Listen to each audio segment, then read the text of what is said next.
छत्तीसगढ़ के मुख्यमंत्री अजीत जोगी की जाति को लेकर हमेशा विवाद रहा है। इसे लेकर दूसरे राजनीतिक दल के नेता भी लगातार सवाल उठाते रहे हैं। अब उनकी बहू ऋचा जोगी के खिलाफ जाति प्रमाण पत्र को लेकर केस हुआ है। ऋचा जोगी की जाति का मुद्दा मरवाही उपचुनाव के दौरान उठा था। साथ ही मरवाही उपचुनाव में उनका जाति प्रमाण पत्र निरस्त कर दिया गया था। अब इस मामले में ऋचा जोगी पर केस दर्ज हुआ है। संत कुमार नेताम की शिकायत पर छानबीन समिति ने जब इसकी जांच की तो इस बात की पुष्टि हुई है कि ऋचा ने गोंड जाति का जो प्रमाण पत्र बनवाया है वह फर्जी है। उनके पूर्वज अभिलेखों में ईसाई दर्ज है। वहीं ऋचा ने कहा है कि यह उनके खिलाफ षड्यंत्र है। वे इससे घबराने वाली नहीं है। इसके खिलाफ वे कोर्ट जाएंगी। मरवाही उपचुनाव के दौरान जाति मामले में ऋचा जोगी की जाति प्रमाण पत्र जो कि मुंगेली जिले से जारी हुआ था, उसकी शिकायत संत कुमार नेताम ने की थी।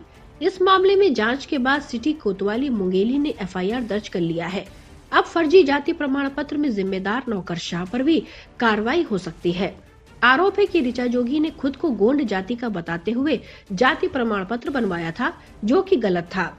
राज्य स्तरीय प्रमाणीकरण छानबीन समिति अनुसूचित जाति विकास ने इस संबंध में कलेक्टर को कार्रवाई के आदेश दिए थे। ऋचा जोगी की जाति का मामला मरवाही उपचुनाव के दौरान उठा था।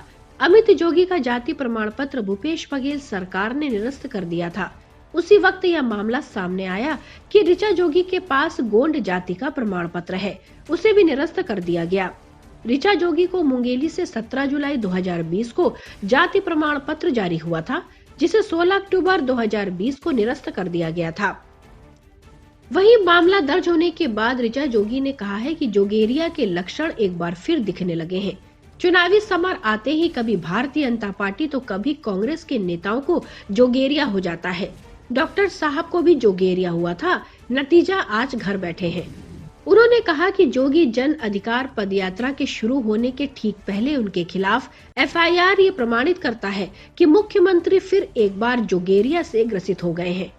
उन्होंने कहा कि उनकी जाति का मामला न्यायालय में विचाराधीन है, लेकिन उसके बाद भी बिना किसी कोर्ट ऑर्डर के उन पर अचानक एफआईआर करना जोगी जन अधिकार पदयात्रा में भाग लेने से रोकने का प्रयास है।